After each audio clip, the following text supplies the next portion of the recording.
Je suis Evelyne Renaud-Tessier, je suis médecin, je travaille à l'Institut Curie, un centre de lutte contre le cancer, et je suis ce qu'on appelle médecin de soins de support, donc je m'occupe des symptômes liés aux maladies graves. Les douleurs sont effectivement un grand champ de la prise en charge dans ce domaine. Pour comprendre les douleurs qui persistent, il faut repartir sur la douleur aiguë que l'on connaît bien. Lorsque l'on se brûle par exemple la main sur une plaque chauffante, le premier réflexe est d'abord un réflexe de retrait, c'est-à-dire qu'on n'a même pas à réfléchir, puis ensuite les récepteurs de notre peau vont transmettre cette information à notre cerveau, nous mettre en alerte maximale parce que c'est un danger, c'est un signal d'alarme, et notre système de la douleur va se mettre en route pour moduler cette sensation de manière à nous protéger et à réfléchir. Quand les douleurs persistent, au-delà de 3 mois, et bien sûr des fois davantage, ce système de modulation, ce système d'alerte de la douleur ne fonctionne plus bien, il est déréglé. Le système va s'enclencher comme une alarme permanente et va surtout impacter le quotidien, les gestes quotidiens et la vie de tous les jours.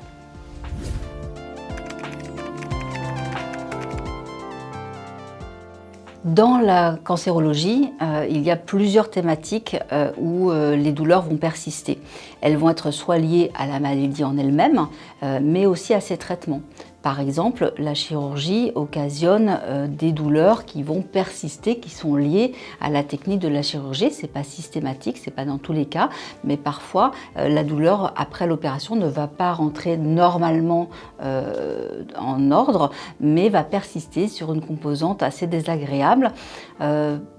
Ensuite, il y a aussi les douleurs liées à la radiothérapie ou à certains traitements comme l'hormonothérapie que l'on donne en prévention de la récidive des cancers qui peuvent donner des douleurs articulaires, là encore pas dans tous les cas mais de façon assez fréquente et qui nécessitent une prise en charge et un intérêt particulier.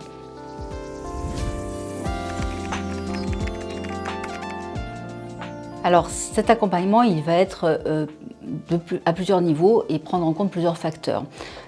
La douleur, elle est composée de 4 composantes qui fonctionnent ensemble. La première composante, c'est la sensation douloureuse. C'est celle que les soignants et les médecins qui vous suivent vont vous interroger de préférence.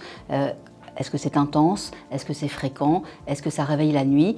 Et comment vous allez décrire votre sensation douloureuse? Ça pique, ça gratte, toutes ces sensations-là vont être interprétées.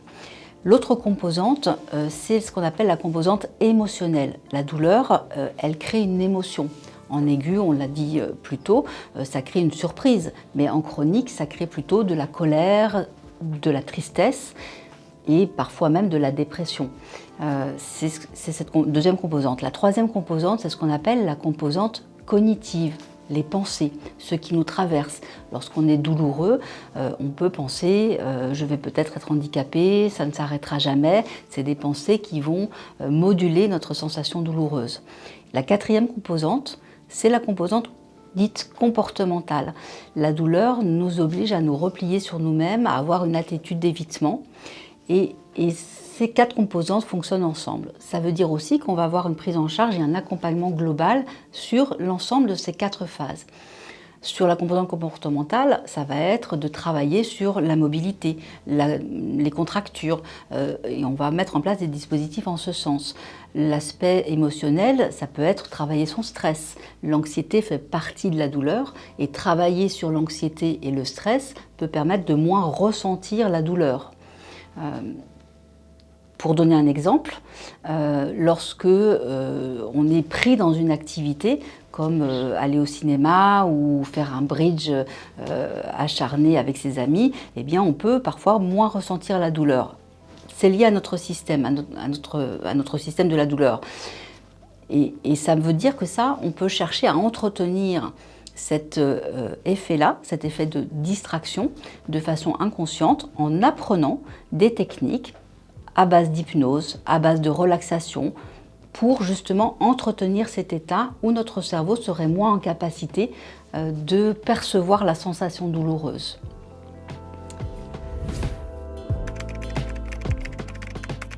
Dans l'accompagnement, ça c'était pour vous décrire les 4 composantes de la douleur, on va aussi, par exemple à l'Institut Curie, nous avons mis en place un dispositif, une unité d'éducation thérapeutique des patients, parce que nous pensons aussi que comprendre c'est déjà agir et que c'est l'idée de travailler avec les personnes concernées et de partager les connaissances, de renforcer les connaissances des patients et de manière à mieux se repérer, mieux se servir du système de soins, mieux comprendre ces traitements qui peuvent être complexes et mieux comprendre ces différentes facettes, ces prises en charge des émotions, des pensées. Donc c'est le travail, le soutien psychique, mais aussi le travail de mobilisation, parfois aidé avec des kinésithérapeutes, parfois mis en place avec des éducateurs qu'on appelle des éducateurs STAPS, ou d'autres modalités dans des associations de manière à réapprendre à bouger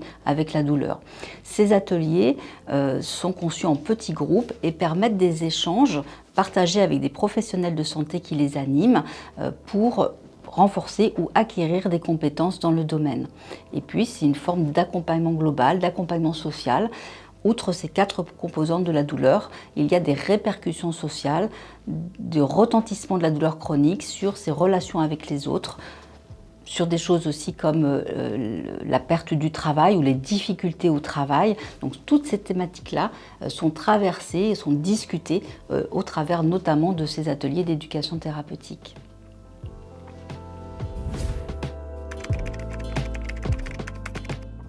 À titre d'exemple, dans la chirurgie du cancer du sein, les études relèvent environ 30% de situations, c'est-à-dire une femme sur 3. Alors je dis une femme parce que c'est plus fréquent, mais 1% des cancers du sein sont des hommes et donc une personne sur 3 sont concernées par ces douleurs qui vont persister. Ces douleurs très particulières qui sont ces douleurs neuropathiques dans un territoire particulier qui concerne le dessous du bras et le thorax par exemple et qui, si elles ne sont pas prises en charge, peuvent complètement se chroniciser. Donc oui, c'est fréquent. D'autres situations douloureuses sont aussi dans les traitements dits d'hormonothérapie, de la récidive du cancer du sein, avec des douleurs articulaires qui vont impacter le quotidien dans la mobilisation et qui peuvent parfois faire suspendre ces traitements-là qui sont importants. Il est donc important et nécessaire de travailler surtout sur la fréquence de ces douleurs-là. Le législateur et nos sociétés savantes et les associations de patients, les retours des patients ont permis de mettre en place dès cette année l'accès aux professionnels de ville en permettant le remboursement de certains soins, notamment sur l'activité physique, sur le soutien psychique et la diététique.